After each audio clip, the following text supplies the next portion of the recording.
സർവശക്തനായ ദൈവത്തിൻ്റെ നാമം വാഴ്ത്തപ്പെടുമാറാകട്ടെ. നിങ്ങൾക്ക് എല്ലാവർക്കും യേശുക്രിസ്തുവിൻ്റെ നാമത്തിൽ എൻ്റെ സ്നേഹവന്ദനങ്ങൾ അറിയിക്കുകയാണ്. എനിക്ക് അവസരം തന്ന ദൈവദാസന് ഞാൻ നന്ദി പറയുന്നു.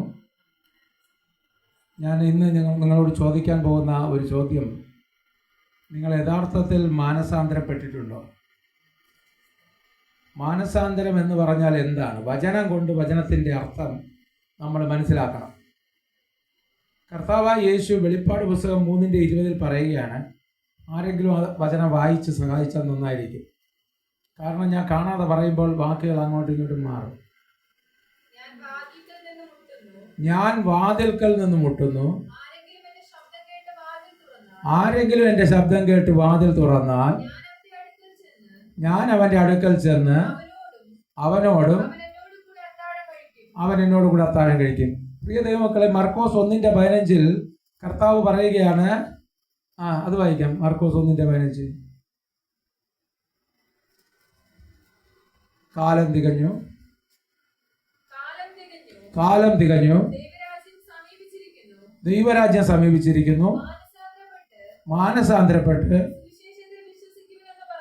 സുവിശേഷത്തിൽ വിശ്വസിക്കുവിനെന്ന് പറഞ്ഞു. അപ്പോൾ ചോദ്യം ഇതാണ്, നിങ്ങൾ മാനസാന്തരപ്പെടാൻ വേണ്ടിയുള്ള ആഹ്വാനം കേട്ടിട്ട് കർത്താവായ യേശുവിനെ ഹൃദയത്തിൽ രക്ഷിതാവും കർത്താവുമായി സ്വീകരിച്ചോ?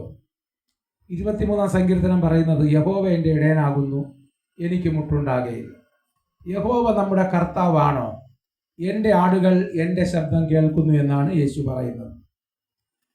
മാനസാന്തരം എന്ന് പറയുന്നത് വലിയൊരു കാര്യമാണ്. അടിസ്ഥാനം മറിഞ്ഞുപോയാൽ നീതിമാൻ എന്ത് ചെയ്യുമെന്നാണ് സങ്കീർത്തനക്കാരൻ ചോദിക്കുന്നത്. അതുകൊണ്ട് അടിസ്ഥാനം ശരിയാണോ എന്ന് ഉറപ്പുവരുത്തുക. നമ്മൾ മാനസാന്തരപ്പെട്ടിട്ടുണ്ടോ? നമ്മൾ ആത്മാവിൽ വീണ്ടും ജനിച്ചിട്ടുണ്ടോ? അതോ ഇന്നും പഴയ ജഡം തന്നെയാണോ? ആത്മാവിൽ ജനിച്ചിട്ടുണ്ടോ? ആത്മാവിൽ ജനിച്ചിട്ടുണ്ട്. ആത്മാവിൽ നിന്ന് നമ്മൾ ആത്മാക്കളാണോ അതോ ജഡങ്ങളാണോ ഇവിടെ ഇരിക്കുന്നത്? അപ്പോൾ വീണ്ടും ജനിക്കണമെങ്കിൽ നമ്മൾ മനസ്സിൽ, ചിന്തകളിൽ മാറ്റം വരണം. അതാണ് ദൈവം ഇപ്രകാരം ഒരു പ്രവൃത്തി ചെയ്യാൻ ഒരാളെ അയച്ചു. അയാളുടെ പേരാണ് സ്നാപക യോഹന്നാൻ. അദ്ദേഹം മാനസാന്തരത്തെക്കുറിച്ച് പ്രസംഗിച്ചു. അദ്ദേഹത്തിന്റെ പ്രസംഗം കേട്ട് മാനസാന്തരപ്പെട്ടവരെ സ്നാനപ്പെടുത്തി. ആരെയാണ് സ്നാനപ്പെടുത്തിയത്? പെന്തക്കോസ്ത് പള്ളിയിൽ ചേരാൻ കുറേ ആളുകളെയല്ല സ്നാനപ്പെടുത്തിയത്, മാനസാന്തരപ്പെട്ടവരെ. മാനസാന്തരം എന്ന് പറഞ്ഞാൽ, മാനസാന്തരം വന്നു കഴിഞ്ഞാൽ ലൂക്കോസ് 3:8 പറയുന്നത് മാനസാന്തരത്തിന് യോഗ്യമായ ഫലം കായ്ക്കും. വായിക്കാം. 3:8 ലൂക്കോസ് 3. മാനസാന്തരത്തിന് യോഗ്യമായ ഫലം കായ്ക്കുവീൻ. മതി അത്രയും മതി. അപ്പോ പിന്നെ മാനസാന്തരത്തിന് യോഗ്യമായ ഫലം എന്ന് വെച്ചാൽ നമ്മുടെ മനസ്സിന്, ചിന്തകൾക്ക് മാറ്റം വന്നു എന്നുള്ളത് നമ്മുടെ പ്രവൃത്തികളിലൂടെയാണ് വെളിപ്പെടുന്നത്. ഇന്ന് സത്യം പറഞ്ഞാൽ ദൈവത്തെ സേവിക്കുന്നവരും സേവിക്കാത്തവരും തമ്മിൽ എന്തെങ്കിലും വ്യത്യാസമുണ്ടോ? നമ്മൾ വെറുതെ പള്ളിയിൽ വരുന്നു എന്നുള്ളൊരു വ്യത്യാസം മാത്രമേ ഉള്ളൂ, അല്ലാതെ വേറൊരു വ്യത്യാസമില്ല. അപ്പോൾ ലൂക്കോസ് 3:4 മുതൽ 6 വരെയുള്ള വാക്യം വായിക്കാം. നമ്മളിനി വഴിയൊരുക്കുന്ന കാര്യമാണ് പറയുന്നത്. അപ്പോൾ യഥാർത്ഥത്തിൽ ദൈവവേലക്കാരൻ എന്ന് പറയുന്നവൻ വഴി ഒരുക്കുന്നവനാണ്. വഴി ഒരുക്കി കൊടുത്തേ പറ്റൂ. എങ്ങനെയാണ് വഴി ഒരുക്കുന്നത്? മരുഭൂമിയിൽ വിളിച്ചു പറയുന്നവന്റെ വാക്കാണിത്, കർത്താവിന്റെ വഴി ഒരുക്കുവീൻ, അവന്റെ പാത നിരപ്പാക്കുവീൻ. എല്ലാ താഴ്വരയും നികന്നു വരും, എല്ലാ മലയും കുന്നും താഴും, വളഞ്ഞത് ചൊവ്വായും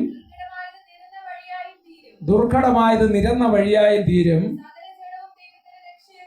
സകല ജഡവും ദൈവത്തിന്റെ രക്ഷയെ കാണും. പ്രിയ ദൈവമക്കളെ, ഈ വചനങ്ങളെല്ലാം വിളിച്ചു പറയുവാൻ കാരണം ഞാൻ കണ്ട ഒരു ദർശനമാണ്. എന്താണ് ഞാൻ ദർശനം കാണുന്നതെന്ന് ചോദിച്ചാൽ, നിങ്ങൾക്ക് എല്ലാവർക്കും അറിയാം, എനിക്ക് കിഡ്നി ഫെയിലിയർ ഉണ്ട്, വിവിധ രോഗങ്ങളുണ്ട്. ഞാനിത് പറയുമ്പോൾ ചില ആളുകൾ വിചാരിക്കും, എന്തിനാണ് ഈ രോഗങ്ങളെ പറയുന്നത്? പ്രിയ ദൈവമക്കളെ, ഞാൻ ഒരു കാര്യം പറയട്ടെ.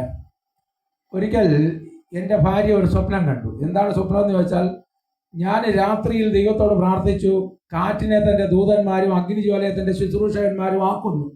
അപ്പൊ ഈ ഭൂമിയിലുള്ള ദൈവവേല ചെയ്യുന്ന എല്ലാവരും അഗ്നിജ്വലയായി മാറണം, ദൈവത്തിന് വേണ്ടി അഗ്നിജ്വലയായി മാറണമെന്ന് ഞാൻ പ്രാർത്ഥിച്ചു. വചനം പറഞ്ഞ് പ്രാർത്ഥിച്ചാണ്. വചനത്തിൽ എഴുതിയിരിക്കുന്നു, നിന്റെ ഇഷ്ടം സ്വർഗത്തിലെ പോലെ ഭൂമിയിലാകണമെന്ന് പ്രാർത്ഥിക്കാൻ പറഞ്ഞിട്ടുണ്ടല്ലോ. ഞാൻ പ്രാർത്ഥിച്ചു. യേശു പണ്ട് എമ്മാവുസിലേക്ക് പോയ ശിഷ്യന്മാരോട് വചനം പറഞ്ഞപ്പോൾ കേട്ടവരുടെ ഉള്ളിൽ തീ കത്തി.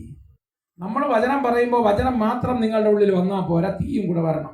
കാരണം എന്താണെന്ന് വെച്ചാൽ നിങ്ങൾ കേട്ട നിങ്ങൾ ജ്വലിക്കണം. നിങ്ങൾ 10 പേരോട് വീണ്ടും ചെന്ന് പറയണം വചനം. അല്ല കേട്ടിട്ട് നിങ്ങളും പറയൂല, ഗുണപ്പെടില്ല, ബാക്കിയുള്ളവരെ ഗുണപ്പെടുത്തില്ല എന്ന് പറഞ്ഞിരിക്കാനല്ല. സത്യത്തിൽ യേശു അതാണ് പ്രാർത്ഥിക്കുന്നത്, ഞാൻ അവരിലും പിതാവ് എന്നിലുമായി അവർ ഐക്യതയിൽ തികഞ്ഞൊന്നായി തീരണം. അപ്പൊ യേശുവിന്റെ ഉള്ളിലുള്ള ആ തീയ് ഇങ്ങോട്ട് വരികയാണ്. 39 സങ്കീർത്തനം എന്താ പറയുന്നത്? എന്റെ ധ്യാനത്തിങ്കിൽ തീ കത്തി, അപ്പോൾ ഞാൻ നാവെടുത്ത് സംസാരിച്ചു. നമ്മളിന്ന് ദാനിയേൽ 7:10 വായിക്കുന്നത് എന്താ? ഒരു അഗ്നി നദി സിംഹാസനത്തിൽ നിന്ന് പുറപ്പെട്ട് ഒഴുകി. നമ്മൾ മത്തായി 3 വായിക്കുന്നത് എന്താ? എന്റെ പിന്നാലെ വരുന്നവൻ നിങ്ങളെ ആത്മാവിനാലും അഗ്നിയാലും സ്നാനം കഴിപ്പിക്കും. സത്യം പറഞ്ഞാൽ ഞാൻ ഈ പറയുമ്പോൾ ഞാൻ പറയുന്ന വാക്കുകൾ നിങ്ങൾ കേൾക്കുന്നു, പക്ഷെ എന്നിലൊരു തീ ഉണ്ടോ? ആ തീ നിങ്ങളിലേക്ക് വരുന്നുണ്ടോ? നമ്മുടെ ദൈവം വരുന്നു, അവൻ മൗനമായിരിക്കയില്ല, തീ അവന്റെ മുമ്പിൽ ദഹിപ്പിക്കുന്നു എന്നാണ്. അപ്പോൾ ഈ തീ അങ്ങോട്ട് വരണം. നിങ്ങൾ റോക്കറ്റിനെ പോലെ ജ്വലിച്ച് അങ്ങ് മുകളിലോട്ട് പോണ്ടേ? ഈ വചനം കേൾക്കണം. വെറുതെ ഇരുന്ന സകല ജാതിയിലും ശിഷ്യനാക്കാൻ പറ്റുമോ? സകല സൃഷ്ടികളോട് സുവിശേഷം അറിയിക്കാൻ പറ്റുമോ?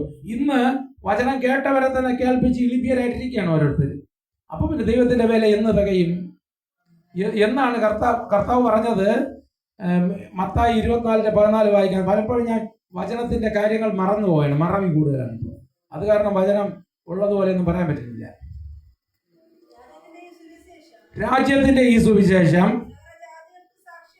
സകല ജാതികൾക്കും സാക്ഷ്യമായി ഭൂലോകത്തിലൊക്കെയും പ്രസംഗിക്കപ്പെടും, അപ്പോൾ അവസാനം വരും. അപ്പൊ അതിന്റെ അർത്ഥം നമ്മൾ ഈ സുവിശേഷം എല്ലായിടത്തും എത്തിച്ചില്ലെങ്കിൽ കർത്താവിന് വരാൻ വേണ്ടിയുള്ള വഴി എങ്ങനെ ഒരുങ്ങും? കർത്താവ് എങ്ങനെ വരും?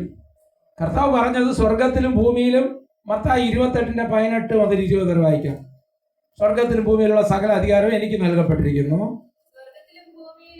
സ്വർഗത്തിലും ഭൂമിയിലും സകല അധികാരവും എനിക്ക് നൽകപ്പെട്ടിരിക്കുന്നു. അതുകൊണ്ട് വെറുതെ വീട്ടിലിരിക്കാനാണ് പറഞ്ഞത്.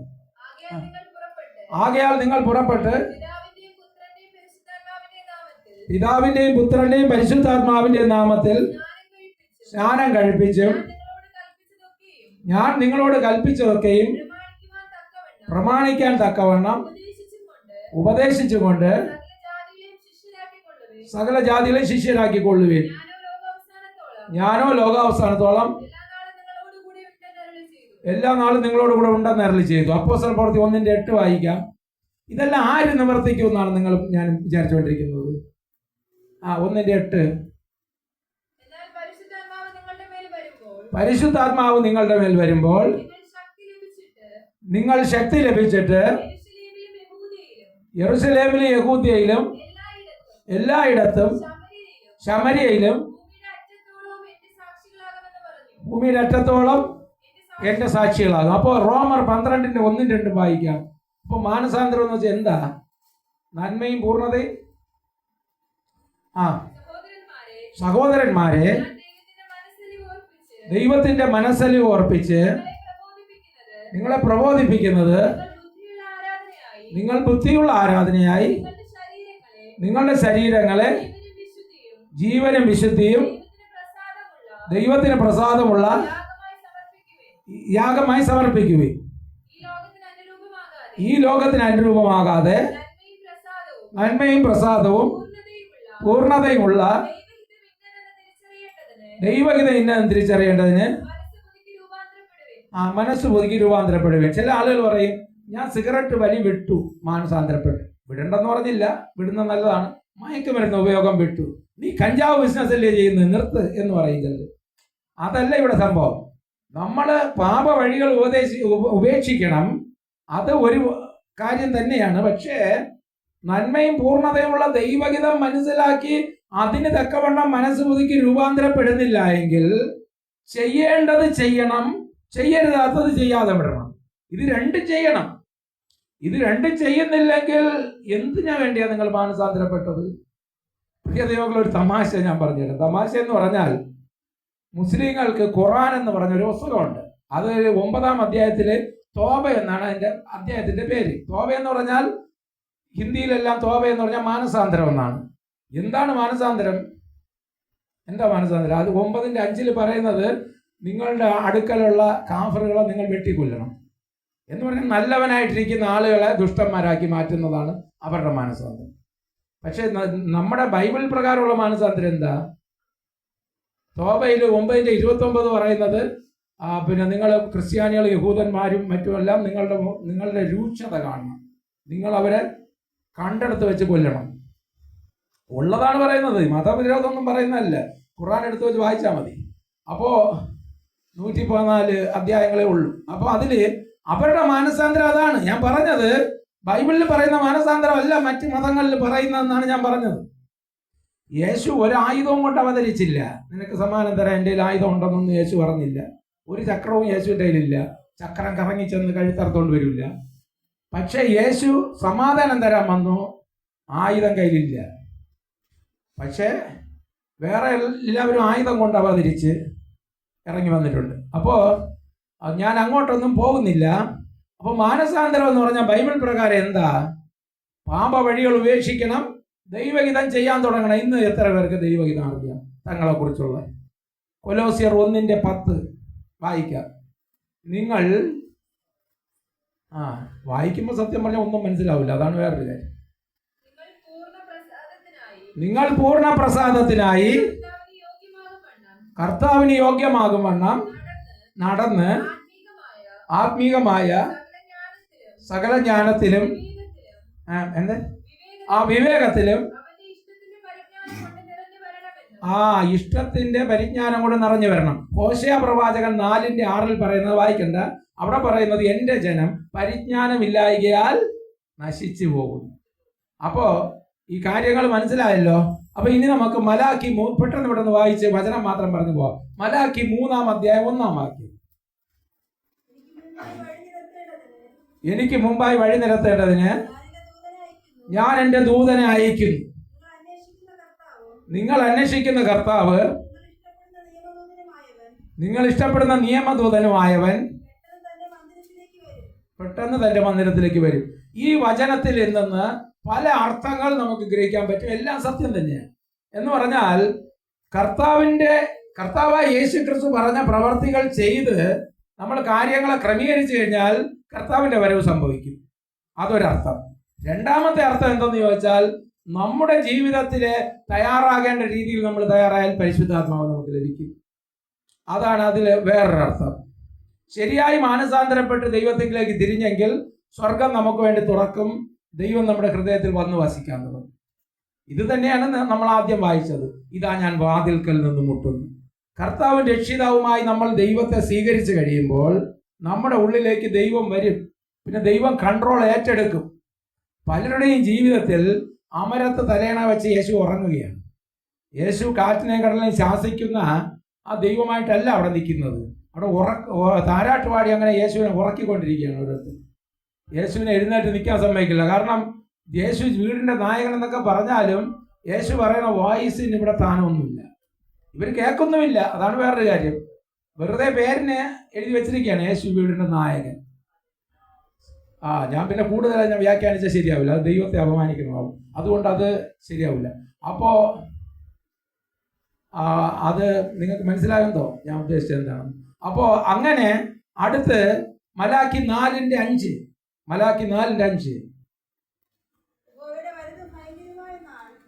യഹോവയുടെ വലുതും ഭയങ്കരമായ നാൾ വരുന്നതിന് മുമ്പ് ഞാൻ നിങ്ങൾക്ക് ഏലിയാ പ്രവാചകനെ അയക്കും. ഞാൻ വന്ന് ഭൂമിയെ സംഹാര ശപഥം കൊണ്ട് നശിപ്പിക്കാതിരിക്കേണ്ടതിന് അവൻ അപ്പന്മാരുടെ ഹൃദയം മക്കളോടും മക്കളുടെ ഹൃദയം അപ്പന്മാരോട് നിരപ്പിക്കും. പ്രിയ ദൈവമക്കളെ, യഥാർത്ഥ ദൈവവേല ഇതാണ്. ഒരു നിരപ്പിന്റെ ശുശ്രൂഷ ചെയ്ത് ദൈവത്തോട് മനുഷ്യരെ നിരപ്പിക്കണം. ഇനി നമുക്ക് മലാക്കി 3:2 മുതൽ 5 വരെയും കൂടെ വായിക്കാം. പെട്ടെന്ന് വായിച്ചിട്ട് നമുക്ക് വേറൊരു ഭാഗത്തിലേക്ക് പോയിട്ട് പെട്ടെന്ന് നിർത്തണം. എന്നാൽ അവൻ വരുന്ന ദിവസത്തെ ആർക്ക് സഹിക്കാം? അവൻ പ്രത്യക്ഷനാകുമ്പോൾ ആര് നിലനിൽക്കും എന്ന് വെച്ചാൽ അഗ്നിജ്വാല പോലെ ഓരോ ദൈവദാസന്മാരും എഴുന്നേൽക്കണം ശുശ്രൂഷ ചെയ്യാൻ. അപ്പൊ ആ ചെയ്യുന്ന ശുശ്രൂഷകളുടെ ഫലമായിട്ട് എന്ത് ഉണ്ടാവണം? അടുത്ത് വായിക്കാം. അവൻ ഊതിക്കഴിക്കുന്നവന്റെ തീ പോലെയും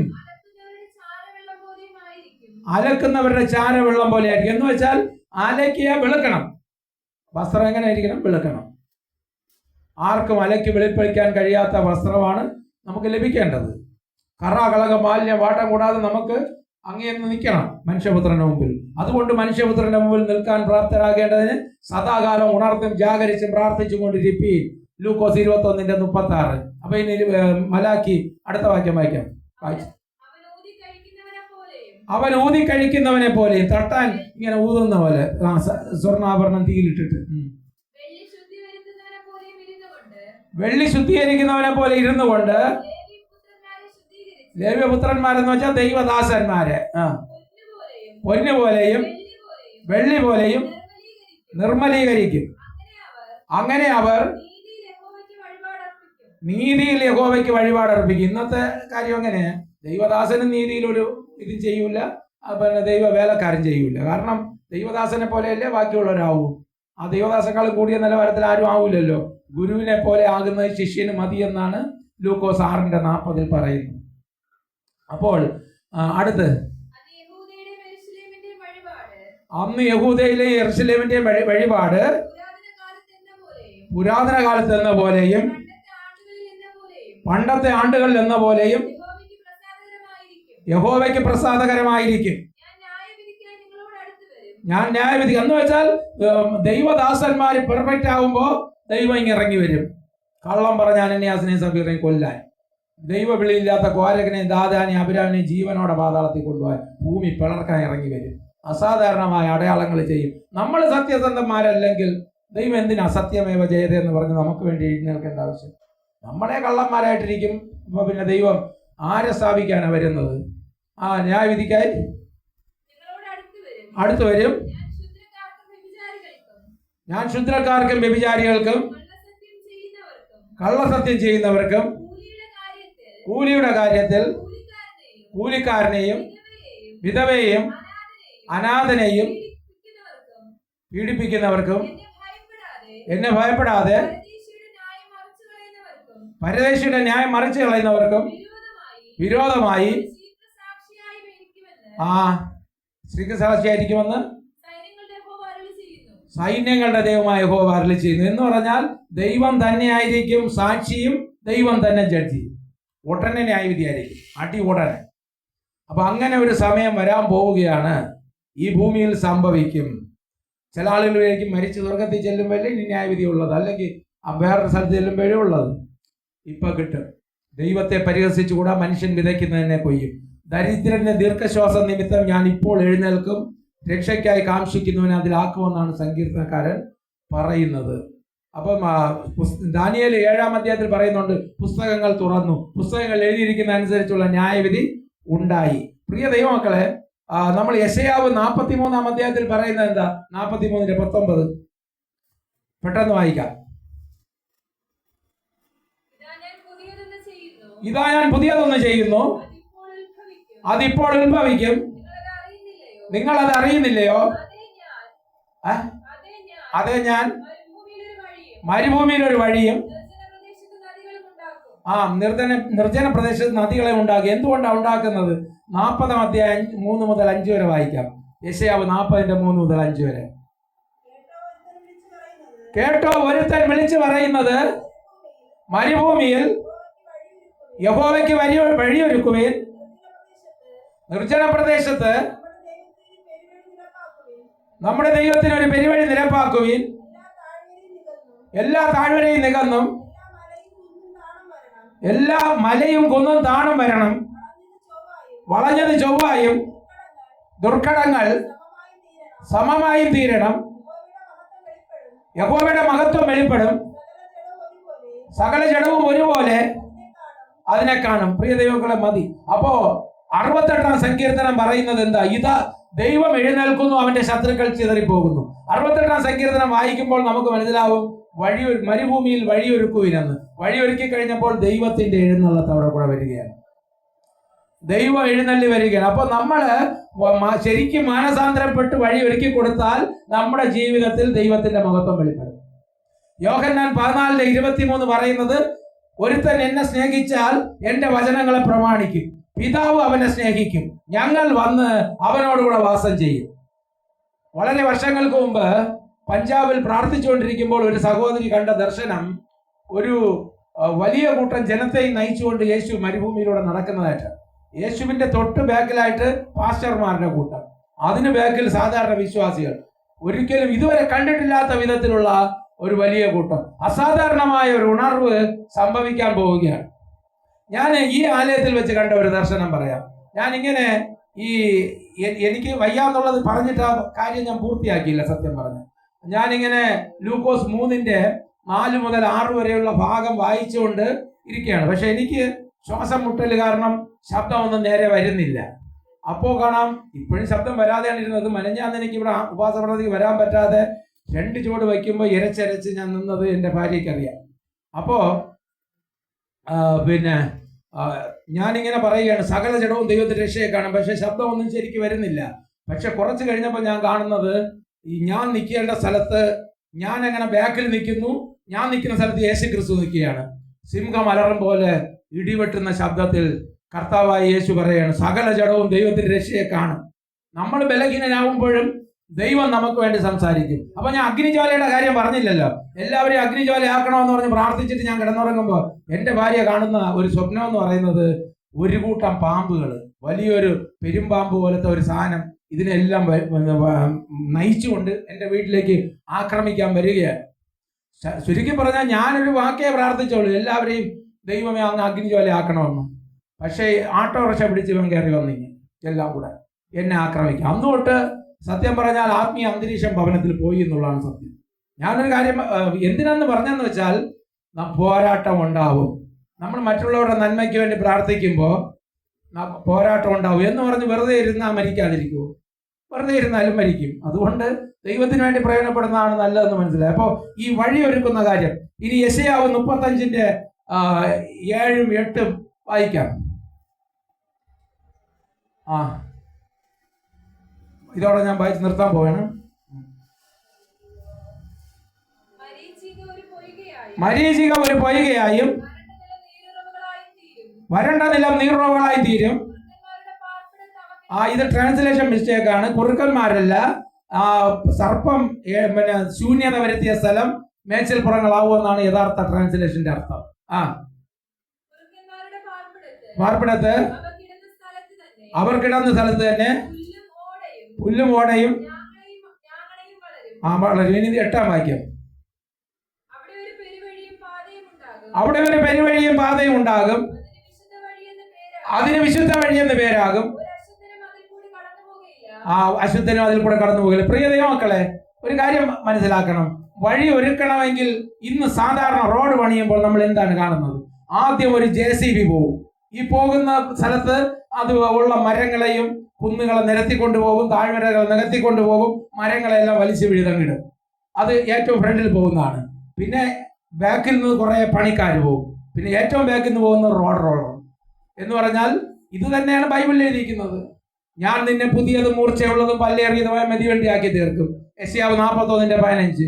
യെശയ്യാവ് 62:10 പറയുന്നതോ, വഴി നിരത്തുവീൻ, ഇടർച്ച കല്ലുകൾ പറക്കി കളയാൻ പറയാൻ. ഇടർച്ചകളെ, എന്റെ ജനത്തിന്റെ വഴിയിൽ നിന്ന് ഇടർച്ചകളെ പറക്കി കളവീൻ, വഴി നിരത്തുവീൻ, കൊടി ഉയർത്തുവീൻ. ആ റോഡ് റോളർ എല്ലാം കൂടെ നിരത്തിയിട്ടങ്ങ് പോയി കഴിയുമ്പോൾ റോഡ് തയ്യാറായി. ഇങ്ങനെയാണ് റോഡ് തയ്യാറാവുന്നത്. അപ്പോ ഇടയന്മാരുടെ പണി എന്താ? ദാവീദിനെ പണ്ട് ദൈവം തിരഞ്ഞെടുത്തപ്പോൾ സിംഹത്തെയും കരടിയെയും കൊന്ന് കീറിക്കളഞ്ഞ ആടുകളെ രക്ഷിച്ചു. 1-ാം നൂറ്റാണ്ടിൽ ബുദ്ധിമുട്ടുള്ളവർക്ക് പങ്കുവെച്ചു കൊടുത്തു. ഇന്ന് ഒരു സ്നേഹമോ ഒന്നുമില്ലാത്ത കുറെ എണ്ണം കയറി ഇരുന്നുകൊണ്ട് ദൈവവേല എന്ന് പറഞ്ഞ് നടത്തുന്നു. എങ്ങനെ കർത്താവിന്റെ വരവ് സംഭവിക്കും? നിങ്ങൾക്ക് തമ്മിൽ സ്നേഹം ഉണ്ടെങ്കിൽ നിങ്ങളുടെ ശിഷ്യന്മാരെന്ന് എല്ലാവരും അറിയും. പകച്ച് വെറുത്ത് ചെളിവാരി എറിഞ്ഞ് തുള്ളിച്ചാടി അലറി വിളിച്ച് അന്യഭാഷയും പറഞ്ഞ് പിന്നെ ഊതി വീഴ്ത്തുമ്പോഴാണ് അഭിഷേകം ഉണ്ടെന്ന് അറിയുന്നത്. ഇങ്ങനെയാണ് അനേകർ വചനത്തിലില്ലാത്ത കാര്യങ്ങൾ ചെയ്യുമ്പോൾ അവന് കണ്ടോ അവന്റെ ഭക്തി, അവന്റെ ചങ്കൂറ്റം കണ്ടില്ലേ? എവിടെ നിന്നാണ് ഇങ്ങനെ ഒരു ബോധ്യം നമുക്ക് വരുന്നത്? എനിക്കറിയാൻ പാടില്ല. സകല സത്യത്തിലും നടത്തുവാൻ, ദൈവഹിത പ്രകാരം നടക്കുവാനല്ലേ അഭിഷേകം. ഞാനിങ്ങനെ ശരിയായിട്ടുള്ളത് പറയുമ്പോൾ നെഞ്ചിൽ പിടിക്കുകയാണ്. കാരണം എനിക്കറിയാം പിശാച് പോരാടും, നമ്മളെ ബലഹീനമാക്കും. അവൻ ആഗ്രഹിക്കുന്നില്ല. ഞാൻ വെറുതെ ഒരു വാക്കേ പറഞ്ഞുള്ളൂ, എല്ലാവരെയും കൂടെ അഗ്നി ജ്വാലയാക്കണമെന്ന് പറഞ്ഞു. പക്ഷെ ഉടനെ തന്നെ അവൻ കൂട്ടമായിട്ട് വീട്ടിലേക്ക് വന്ന് കയറി. അപ്പോൾ ഇതൊരു പോരാട്ടമാണ്, വെറുതെ ഇരുന്നാൽ ഒരു പോരാട്ടവുമില്ല. അപ്പോൾ പിന്നെ വഴി ഒരുക്കി കൊടുത്താലേ ജനങ്ങൾ നടക്കൂ. അപ്പോൾ പറയുന്നത് ദുഷ്ടമൃഗം ആ വഴിയിൽ ഉണ്ടായിരിക്കുകയില്ല, അവൻ അവരോടുകൂടെ ഉണ്ടായിരിക്കും. വഴിപോക്കർ ഭോഷന്മാർക്ക് പോലും വഴി തെറ്റുകയില്ല. ഞാൻ ചോദിക്കട്ടെ, ഇന്ന് എത്ര ദൈവദാസന്മാരുണ്ട് എൻ്റെ കൂടെ ഉള്ളവർക്ക് വഴി തെറ്റാതെ അങ്ങ് എത്തണം? ഞാനാണ് അവർക്ക് ഉത്തരവാദി. ഈ ആടുകൾ രക്ഷപ്പെടണം, ഈ സിംഹത്തെയും കടിയെല്ലാം ഞാൻ കീറിക്കളഞ്ഞ് ഇവരെ രക്ഷിക്കണം. എവിടെ ബുദ്ധിമുട്ടുള്ളവർക്ക് പങ്കുവെച്ചു കൊടുക്കണം. നീ ഇവരിലധികമായി എന്നെ സ്നേഹിക്കുന്നുവെങ്കിൽ എൻ്റെ ആടുകളെ പാലിക്കാം. ഒരു ഉത്തരവാദിത്വമില്ല, ഒന്നുമില്ല, ചുമ്മാ ദൈവവേലയെന്നും പറഞ്ഞുകൊണ്ട് നടക്കുന്നു ഓരോരുത്തന്മാര്. അപ്പോ ഈ വഴി എങ്ങനെ ഒരുക്കും? കർത്താവിന്റെ വരവ് എങ്ങനെ സംഭവിക്കും? ചില ആളുകൾ പ്രസംഗിക്കും, എല്ലാം നടക്കേണ്ടതെല്ലാം ഇപ്പം ബൈബിളിൽ പറഞ്ഞ എല്ലാം സംഭവിച്ചു, ഇനി കർത്താവ് വന്നാൽ മതി. വഴി ആരൊരുക്കും? ഭൂമിയുടെ അറ്റത്തോളം പോയി ഉണർവ് എങ്ങനെ കൊണ്ടുവരും? സകല ജഡവും ദൈവത്തിന്റെ രക്ഷയെ കാണുമെന്ന് പറഞ്ഞാൽ 138 സങ്കീർത്തനം പറയുന്നത് തൻ്റെ വാക്കുകളെ തൻ്റെ നാമത്തെക്കാളും അധികം മഹത്വപ്പെടുത്തിയിരിക്കുന്നു എന്നാണ്. ഓരോ വാക്കും ദൈവത്തിന് നിവർത്തിക്കണ്ടേ? നിവർത്തിക്കാതെ ചുമ്മാ ഇങ്ങ് വന്നാൽ മതിയോ? അപ്പൊ നിവർത്തിക്കണമെങ്കിൽ നിങ്ങൾ ഞാനും എഴുന്നേറ്റ് പ്രവർത്തിക്കണ്ടേ? സത്യത്തിൽ പ്രവർത്തിക്കണമെന്ന് പറയുന്നവരെ ഇവിടെ രോഗിയാവുകയാണ്. അപ്പോൾ എത്രമാത്രം വലിയ പോരാട്ടം! 4 പാടും വളഞ്ഞ് ശത്രുക്കൾ ഇസ്രായേലിനെ ആക്രമിക്കുന്നതിനേക്കാളും രൂക്ഷമായ യുദ്ധമാണ് ആത്മീയ വ്യക്തിക്കുള്ളത്. അതവൻ മനസ്സിലാക്കുന്നില്ല. ഈ ആത്മാവിലെ പോരാട്ടം എന്ന് പറയുന്നത് ശരീരത്തെയും ആത്മാവിനെ എല്ലാം തളർത്തിക്കളയും. ജഡത്തിലുള്ള പോരാട്ടത്തിൽ ഒരുപക്ഷെ ആളുകൾ മരിക്കുമെന്നേ ഉള്ളൂ, പക്ഷെ ഇത് മൊത്തം തളർത്തുന്ന പരിപാടിയാണ് ആത്മാവിലെ പോരാട്ടം. പക്ഷെ ആരും അത് മനസ്സിലാക്കുന്നില്ല. നമുക്ക് എഫേസ്യർ 6:10 വായിച്ചിട്ട് നിർത്താം. ഹല്ലേലൂയ.